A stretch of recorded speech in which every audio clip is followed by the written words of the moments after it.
18 வருஷமாக ஒரு டீம் வந்து கப்புக்காக போராடிட்டுருக்கு. ஆனால் அவங்களால முடியல. அப்போ அந்த ஃபேன்ஸோட மனநிலை எப்படி இருக்கும் யோசிச்சு பாருங்கள். கப்படிப்பாங்கன்னு சொல்லிட்டு அமைதியாக இருந்து அம்பியாகவே இருந்திருப்பாங்க. ஆனால் ஒரு சீசன் முடியும் போதும் விரக்தியில் அந்நியனாக மாறியிருப்பாங்க. இப்படி 18 வருஷமாக அந்த ஃபேன்ஸ் வந்து இருந்து கொஞ்சம் அஃபெக்ட் ஆகிருப்பாங்க. ஸோ அவங்கள எங்கேயாவது நம்ம பார்த்தோன்னா ஒரு டீ காஃபி வாங்கி கொடுத்து வீட்டுக்கு போங்க, பார்த்து போங்கப்பா, ரொம்ப அவங்களுக்கு ஈக்குவலாக நம்மளும் சண்டை போட்டுட்ருக்க வேணாம்.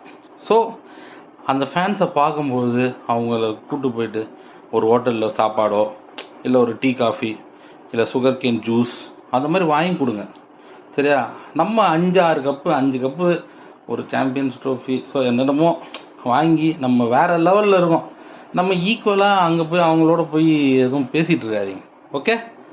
புரிஞ்சுதா? பாய்.